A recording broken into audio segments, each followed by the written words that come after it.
जय हिंद एवरीवन। कैसे हैं सभी लोग? बढ़िया एकदम। चलिए भाई, आज तीसरे स्टेट की एनालिसिस करते हैं और तीसरे स्टेट में नंबर आया है महाराष्ट्र का।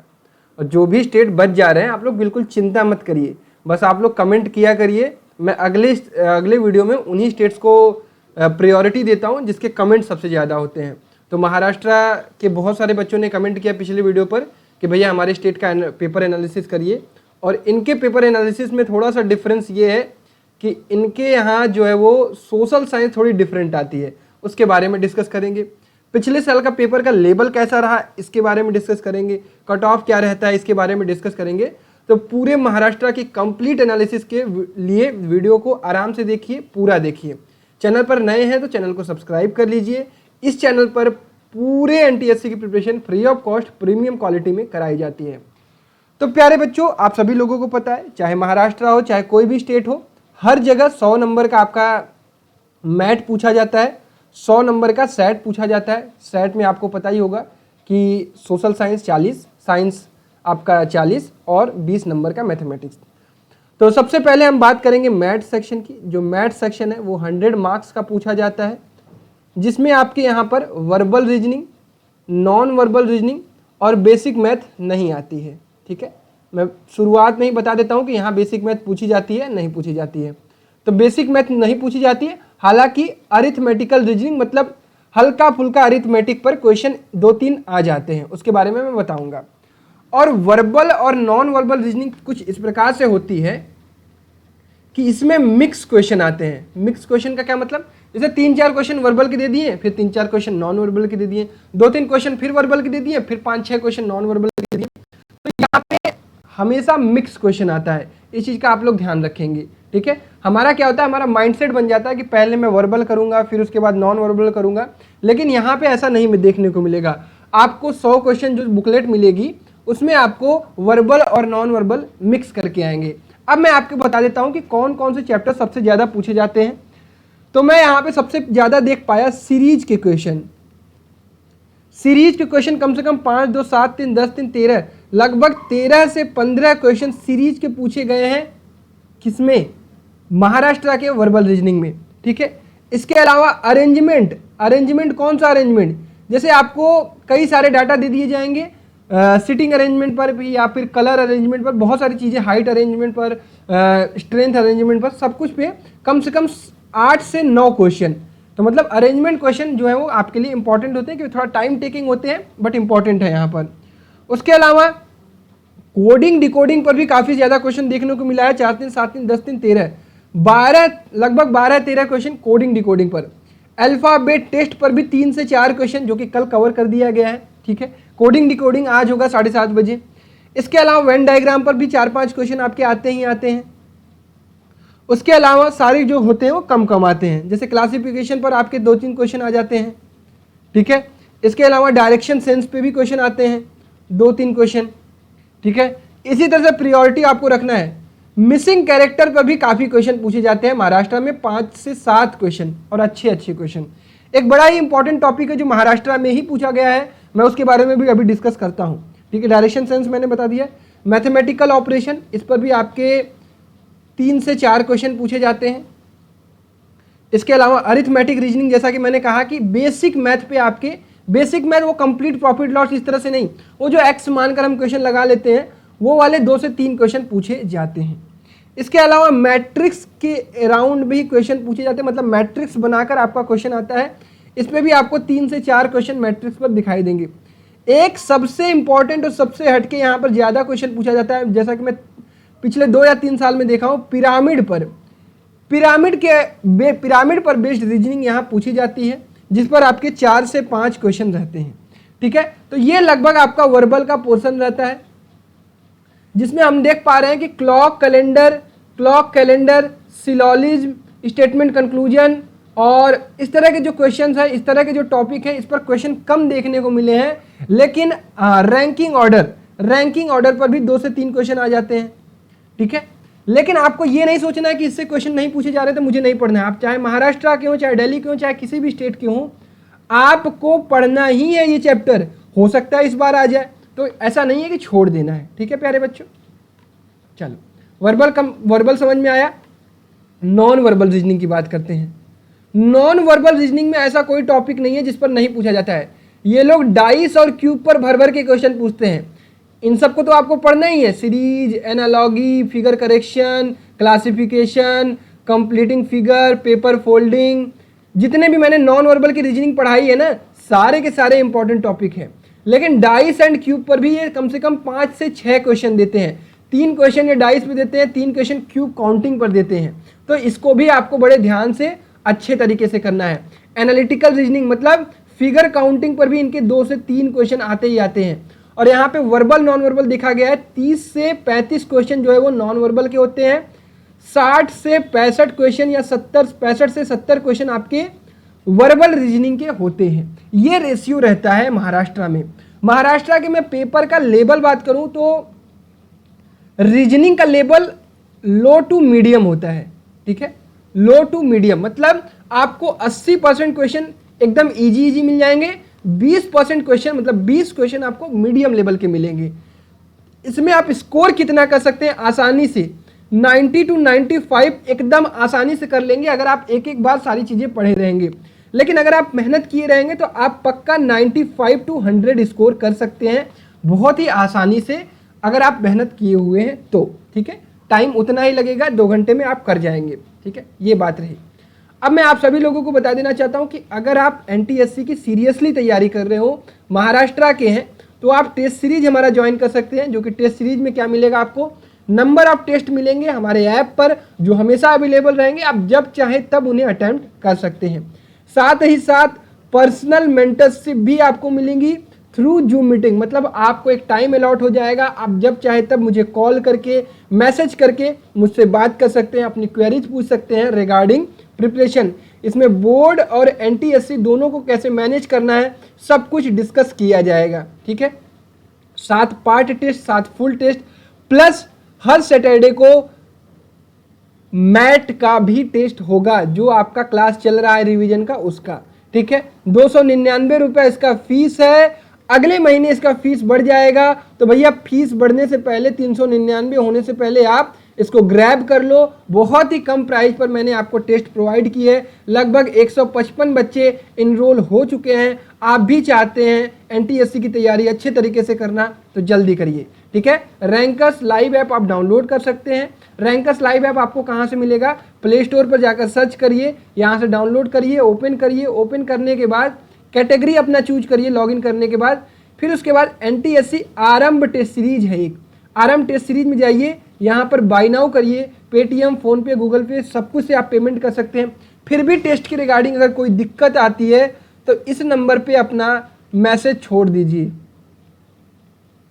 ओनली रिगार्डिंग टेस्ट 8176059435, इस पर रिगार्डिंग टेस्ट आप छोड़ सकते हैं। ये सारे टेस्ट आपको अवेलेबल रहेंगे। इसके अलावा आपको टेस्ट सीरीज प्लस मेंटरशिप, 2 से 3 zoom meeting, 2 test per month, private WhatsApp group, free regular classes, premium quality के साथ डीपीपी, डाउट ग्रुप सब कुछ मिलेगा। एनटीएससी प्लस बोर्ड की मेंटरशिप ओनली 299 रुपीज़ में, ठीक है प्यारे बच्चों। तो भैया ये बात हो गई टेस्ट की। अब आगे बढ़ते हैं सेट सेक्शन पर। सेट सेक्शन में सबसे पहले मैं डिस्कस करूंगा साइंस पे। साइंस में आपका सबसे पहले मैं डिस्कस करूंगा फिजिक्स पे। अब फिजिक्स की बात करें तो फिजिक्स में जैसा कि इसके पहले 2 या 3 जो स्टेट्स मैंने एनालिसिस किए थे, यूपी और एमपी में 10th के फिजिक्स ज़्यादा पूछे जाते थे। बट यहाँ पे थोड़ा सा चेंज है, यहाँ पे 9 और 10th दोनों को इक्वल प्रायोरिटी दी गई है, इक्वल प्रायोरिटी। और भैया यहाँ का पेपर जो है वो इजी नहीं आता है फिजिक्स का। मैं पहले ही ट्रूथ बताता हूँ, ऑनेस्टली जो अभी कर रहा हूँ ऑनेस्टली। 9th और 10th का फिजिक्स और वो भी मॉडरेट टू हाई लेवल, ध्यान रखिएगा, मॉडरेट टू हाई लेवल 9 और 10th दोनों फिजिक्स पूछा जाता है, ठीक है। केमिस्ट्री की बात करूं, केमिस्ट्री में आपको 10th की केमिस्ट्री ज़्यादा पूछी जाती है, 9th की केमिस्ट्री कम पूछी जाती है। इसका लेवल लो टू मॉडरेट होता है, ठीक है।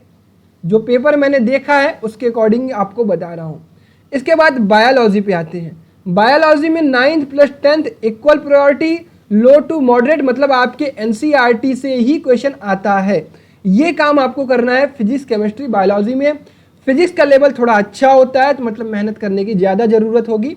अगर आप ढंग से पढ़े रहेंगे तो आपसे हो जाएगा। मॉडरेट टू हाई लेवल होता है, लो टू मॉडरेट केमिस्ट्री में होता है, और बायोलॉजी में लो टू मॉडरेट होता है। इन लास्ट हम कट ऑफ पर भी डिस्कशन करने वाले हैं, क्या स्ट्रेटजी रहेगी उसके बारे में भी डिस्कशन करने वाले हैं, बट पहले ये ध्यान रखिए, मतलब अगर आप मेहनत करके जाएंगे तो 30+ आप स्कोर कर सकते हैं out of 40 in science portion. Clear है? चलिए नेक्स्ट टॉपिक, सबसे इंपॉर्टेंट टॉपिक, सबसे ununderstandable topic, that is social science. Social science में मैं हिस्ट्री की बात करूंगा, सिविक्स की बात करूंगा और जियोग्राफी की बात करूंगा, फिर लास्ट में बताऊंगा कि इकोनॉमिक्स में क्या करना है। प्यारे बच्चों, हिस्ट्री जो है वो पूरी तरह से महाराष्ट्र के स्टेट बोर्ड से ही पूछी जाती है। इसमें एनसीईआरटी का बहुत कम रोल है, एनसीईआरटी का बहुत कम रोल है, और इसमें एंशिएंट बहुत कम, मेडाइवल बहुत कम, और मॉडर्न तो लगभग पूछी ही नहीं जाती है। इसमें ज़्यादा हिस्ट्री महाराष्ट्र के स्टेट बोर्ड के अकॉर्डिंग और मराठा हिस्ट्री पूछी जाती है। तो भैया अगर महाराष्ट्र से हैं आप लोग तो अपने स्टेट के अकॉर्डिंग अपनी प्रिपरेशन करिए, ठीक है। उसमें आप सीबीएसई पर डिपेंडेंट मत होइएगा। एंशिएंट के 1 से 2 सवाल पूछे जाते हैं, मेडाइवल के 1 से 2 सवाल पूछे जाते हैं, मॉडर्न के लगभग 0 से 1 सवाल पूछे जाते हैं। हाँ, एक चीज़ ध्यान रखिएगा, वर्ल्ड हिस्ट्री पूछी जाती है।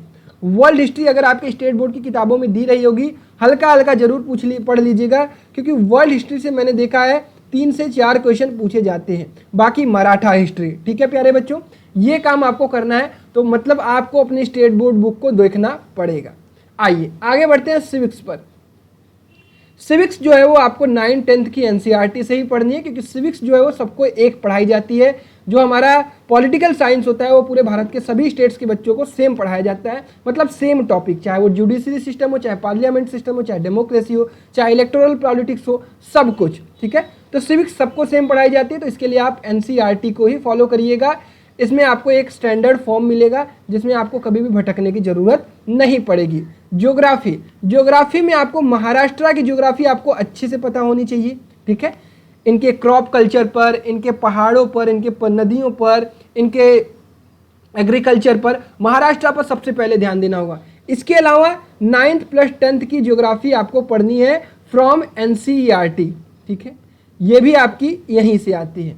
इकोनॉमिक्स के लिए क्या करना है, इसके यहाँ पे क्वेश्चन कम पूछे जाते हैं, 3 से 4, और ये भी करंट अफेयर, मतलब जो करंट में चल रही हैं उस पर बेस्ड पूछी जाती है। इसके अलावा अगर आप पढ़ना चाहते हैं तो 9th + 10th की एनसीईआरटी पढ़ सकते हैं, वहाँ से आपका काम हो जाएगा। इसके बियॉन्ड 2 से 3 क्वेश्चन आपके जनरल नॉलेज के भी पूछे जाते हैं, जीके के पूछे जाते हैं। वो आप अगर करंट में न्यूज़पेपर पढ़ रहे होंगे, करंट की चीज़ों की जानकारी रख रहे होंगे, न्यूज़ चैनल्स देख रहे होंगे, ट्विटर चला रहे होंगे, करंट की चीज़ों पर ध्यान रख रहे होंगे, तो आपको इस क्वेश्चन में कोई दिक्कत नहीं आने वाली है।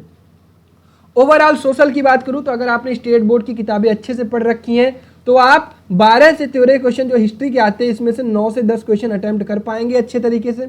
सिविक्स में जो भी आपके 9 से 10 क्वेश्चन पूछे जाते हैं आप सारे के सारे लगा सकते हैं। ज्योग्राफी में जो आपके 10 से 12 क्वेश्चन पूछे जाते हैं इसमें भी आप अच्छा कर सकते हैं, और यहाँ पे जो 4 से 5 क्वेश्चन जो पूछे जाते हैं इसमें भी आप अच्छा कर सकते हैं, ठीक है प्यारे बच्चों। तो ये ओवरऑल एनालिसिस था सोशल साइंस का। अगर आप इसमें मेहनत करेंगे तो मैं उम्मीद करता हूँ कि 30 से 35 नंबर आप स्कोर कर सकते हैं इजीली, ठीक है। इन लास्ट बात करेंगे मैथमेटिक्स पर, ठीक है। आइए, क्लियर हो रही हैं चीज़ें? अगर अच्छी लग रही हो तो वीडियो को लाइक जरूर करिएगा और अपने महाराष्ट्र के सभी बच्चों से शेयर जरूर करिएगा, ठीक है। इन लास्ट बात करते हैं मैथमेटिक्स पर। प्यारे बच्चों, मैंने महाराष्ट्र की जो मैथमेटिक्स का पेपर देखा उसमें ज़्यादा से ज़्यादा क्वेश्चन 10th के मैथ्स पर आए हैं, मतलब 70 से 80% क्वेश्चन 10th के मैथ्स पर आए हैं। और मैथमेटिक्स में इन्होंने कुछ क्वेश्चन बेसिक मैथ्स के भी डाले हैं, जैसे रेशियो पर, स्पीड, डिस्टेंस, टाइम पर, वर्क और टाइम पर, इस तरह के क्वेश्चन भी पूछे गए हैं, 2 से 3 क्वेश्चन, ठीक है, जो कि इजी है, जो आप क्वाड्रेटिक और लीनियर इक्वेशन से भी कर सकते हैं, ठीक है। बट उसको मैं कह दूंगा कि ये बेसिक मैथ से पूछा गया है। ये चैप्टर्स मैं पढ़ाऊंगा अपने ही चैनल पर, तो लगातार बने रहिएगा। इसके अलावा 10th के मैथ्स के जो चैप्टर है, चाहे वो एपी हो, चाहे क्वाड्रेटिक इक्वेशन हो, चाहे ट्रिग्नोमेट्री हो, चाहे प्रोबेबिलिटी हो, चाहे स्टैटिक्स हो, चाहे आपका कोऑर्डिनेट ज्योमेट्री हो, चाहे ज्योमेट्री हो, यहाँ से आपके 70 to 80% क्वेश्चन आएंगे। तो भैया 9th के मैथ्स छोड़नी है क्या? नहीं, 9th के मैथ्स से ज्योमेट्री आती है। अब देखो मैं तुम्हें समझाता हूँ लॉजिक क्या है। देखो भैया 10th में भी आप प्रोबेबिलिटी पढ़ते हो, 9th में भी पढ़ते हो, वो आप बेसिक पढ़ते हो। 10th में भी कोऑर्डिनेट पढ़ते हो, 9th में भी पढ़ते हो, 9th में कोऑर्डिनेट बेसिक पढ़ते हो। तो भैया सवाल जो है वो आपके स्टैंडर्ड लेवल के सवाल आते हैं, ठीक है। तो 10th के इसीलिए कहा जाता है कि 10th के मैथमेटिक्स से ज़्यादा सवाल आते हैं। एपी आप 10th में ही पढ़ते हो, इसके अलावा क्वाड्रेटिक आप 9th में भी पढ़ते हो, 10th में भी पढ़ते हो, या फिर पॉलिनोमियल पढ़ते हो।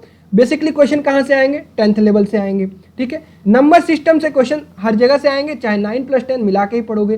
तो भैया मैथ जो है वो जुड़ा हुआ है 9 + 10। ज़्यादा क्वेश्चन आपको 10th से दिखाई देंगे, मतलब अगर आप 10th प्रॉपर किए रहेंगे तो आपका काम हो जाएगा। लेकिन 10th को पढ़ने के लिए आपके 9th की बेसिक आनी चाहिए, ठीक है, ये बात है। ओवरऑल पेपर देखा जाए तो लो टू मीडियम रहता है, बहुत ज़्यादा हाई नहीं रहता है। मीडियम ज़्यादा मैं कह सकता हूँ, लो के क्वेश्चन कम रहते हैं, मीडियम के ज़्यादा रहते हैं, हाई नहीं रहते हैं, ठीक है, हाई नहीं रहते हैं। मीडियम टू लो, मीडियम को ज़्यादा आप कहेंगे, मतलब 80% क्वेश्चन मीडियम होते हैं और 20% लो। मतलब आप अगर मेहनत करके आगे बढ़ रहे हो तो 15 से 16 मार्क्स आप स्कोर कर सकते हो आउट ऑफ 20। ये मेरी एनालिसिस है, ठीक है, ऑनेस्ट एनालिसिस, ठीक है प्यारे बच्चों। आ जाओ अब आगे बढ़ते हैं, कट ऑफ पर बात करते हैं। इसका इंतजार है आपको। कट ऑफ की बात करें तो जैसा कि मैं चैनल पर आपको लगातार बताता रहता हूं, जो पिछले साल कट ऑफ गई है जनरल की वो काफ़ी कम गई है, 156 के आसपास गई है, ठीक है, जहां तक मुझे याद है। एक बार मैं चेक कर लेता हूं।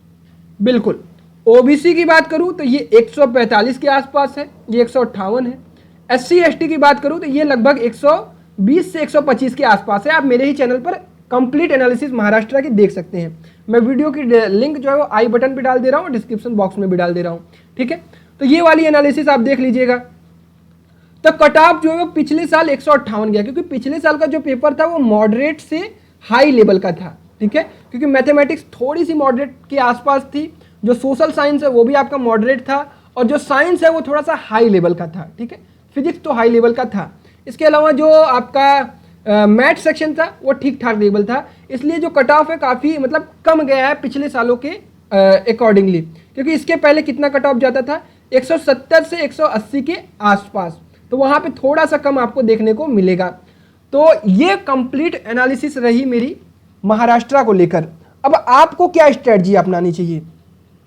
देखिए, आपको वहाँ पर चोट पहुँचाना है, आपको वहाँ पर जान लगाना है जहाँ पे आपका स्ट्रॉन्ग पोर्शन है। जैसे रीजनिंग आप बेटर करिए, 100 में से 100 लाने की कोशिश करिए। मैथमेटिक्स अच्छा कर सकते हैं तो 15-16 नंबर यहाँ से लाने की कोशिश करिए। सोशल साइंस अगर आपको मराठा हिस्ट्री अच्छे से समझ में आती है तो उसको प्रॉपर पढ़िए, वहाँ से आप 15 से 16 मार्क्स स्कोर करिए, अरे मतलब कि 10 से 12 मार्क। ज्योग्राफी आप यहाँ से करिए NCERT से, सिविक्स भी यहीं से करिए।